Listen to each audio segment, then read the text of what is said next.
Do you believe in paranormal phenomena? Have you ever experienced a night of pure terror? An old house, a dark yard, a terrifying wail?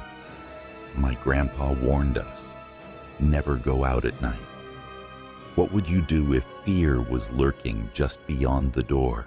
Get ready to hear the story that no one present ever forgot. Watch now and discover what really happened on that night of terror at Grandma's house.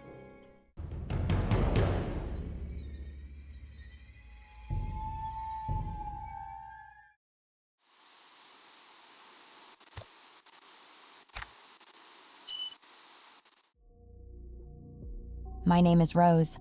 I'm going to share with you a creepy story that happened to me a few years ago.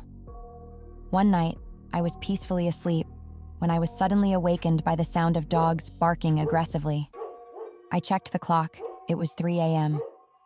The barking was frantic, as if the dogs were defending our home from an intruder. In addition to the barking, I could hear the water in the nearby canal rushing loudly. The water level was high due to the heavy rain we had the night before. This cacophony of sounds immediately caught my attention, filling me with unease. Curiosity and concern got the better of me, so I decided to look out the window to see what was happening. As I approached the window, I noticed the first rays of dawn barely piercing the dark sky. The cold air sent a shiver down my spine, but I felt compelled to understand what was causing such a commotion. Peeking through the curtains, I scanned the backyard and the surrounding area, expecting to see someone or something causing the dog's distress. Instead, what I heard next froze me in place. It was the wailing of a woman, distant, but unmistakably filled with sorrow and despair. The sound was faint at first, almost blending with the noises of the night, but it gradually grew louder, as if the source of the wailing was moving closer. A chill ran down my spine. The wailing was eerie and heart-wrenching, unlike anything I had ever heard before. I could feel the hairs on my arms and the back of my neck standing on end. The sound was so haunting that it seemed to penetrate the very core of my being, filling me with an inexplicable sense of dread. My initial reaction was to run back to my bed, hoping that hiding under the covers would somehow protect me from whatever was out there. As I lay there, trembling, I realized that the dogs, which had been barking so fiercely moments before, were now howling in a way that was both sorrowful and terrifying. It was as if they, too, were afraid of something, sensing a presence that was beyond the ordinary. The atmosphere in the house became heavy and oppressive. It felt as though a dark cloud had settled over everything, amplifying my fear.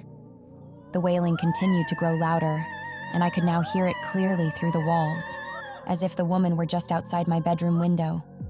My heart pounded in my chest, and I struggled to catch my breath.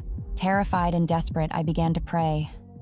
I remembered hearing stories from my grandmother about the crybaby, a legendary figure who appeared near bodies of water, mourning her lost children.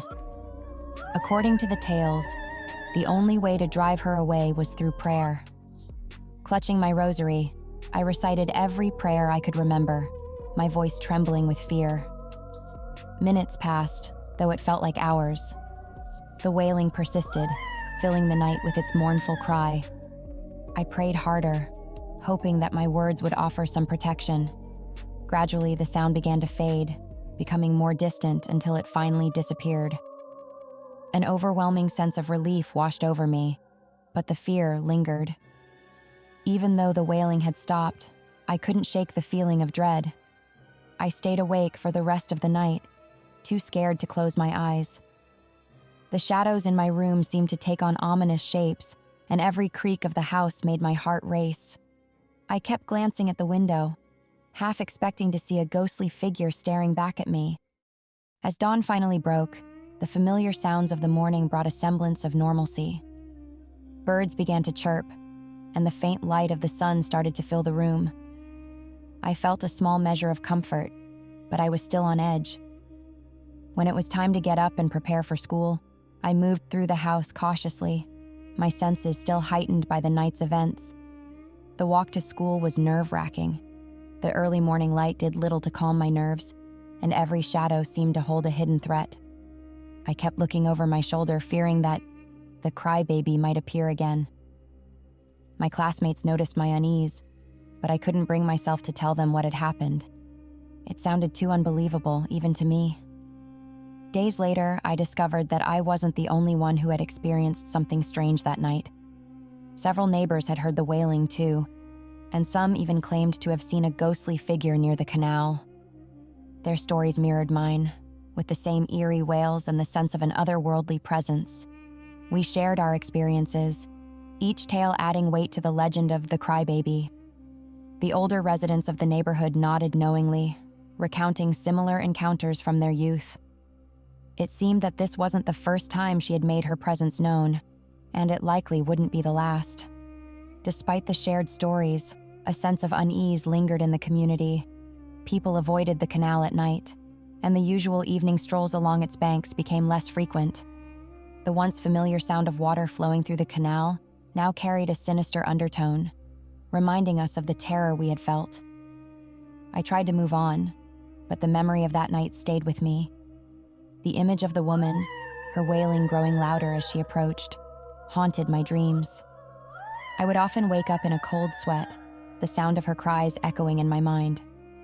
Sleep became elusive, and I found myself constantly looking for signs that she might return. My family noticed the change in me, and I eventually confided in my mother. She listened patiently, her face growing pale as I recounted the events. She believed me, having heard similar stories from her own mother. We decided to bless the house, hoping that it would offer some protection against any future visits from the crybaby. The blessing brought some peace, but the fear never completely left me. I developed a habit of checking the windows and doors every night, making sure they were securely locked. I also kept a small vial of holy water by my bedside, a token of reassurance against the unknown. Life slowly returned to normal, but the experience changed me. I became more aware of the stories and legends that surrounded our community. The tales of the crybaby and other spirits took on new meaning, no longer just ghost stories told to scare children. They were real, or at least the fear they inspired was real. Over time, I grew more comfortable with the idea that there were things in this world beyond our understanding. The supernatural, once a source of terror, became a subject of fascination. I started reading about local legends and folklore, learning about the history and cultural significance behind them. It helped me to cope, turning my fear into a quest for knowledge. Yet, despite my growing understanding, there were nights when the sound of dogs barking or the rush of water in the canal would send a chill down my spine. I would lie awake, listening intently, half expecting to hear that mournful wail once more. Each time I reminded myself of the prayers and the strength they had given me that night. As the years passed, the memory of that night remained vivid, a reminder of the thin veil that separates our world from the unknown. I often wondered if the crybaby would ever return, and if she did, would I be ready to face her again? The thought was both frightening and oddly comforting, a testament to the resilience I had found within myself. In sharing my story, I hope to preserve the memory of that night and the lessons it taught me. The encounter with the crybaby was a defining moment, shaping my understanding of fear, courage, and the power of belief. It taught me that sometimes, the things we cannot see or fully comprehend are the most powerful, and that facing them requires both faith and strength.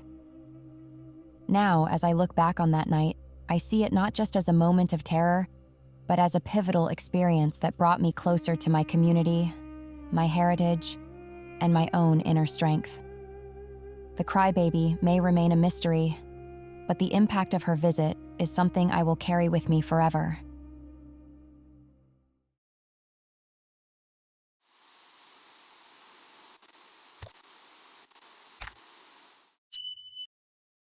My name is Thompson, and I work in transportation, driving a truck that delivers goods across the country.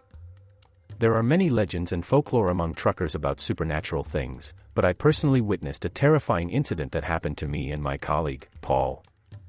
We were on a work trip, and I was driving the truck on the highway between Dallas and Houston, Texas. After long hours at the wheel, I started feeling sleepy.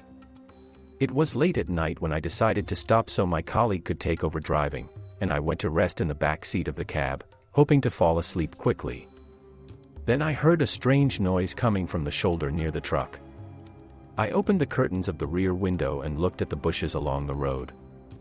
I saw a two-legged creature approaching the truck. I couldn't identify what it was because it was dark, but it looked like a hairy animal, very frightening.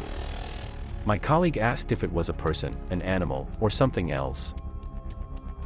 I told him to start the truck and get out of there because whatever the thing was, it wasn't good.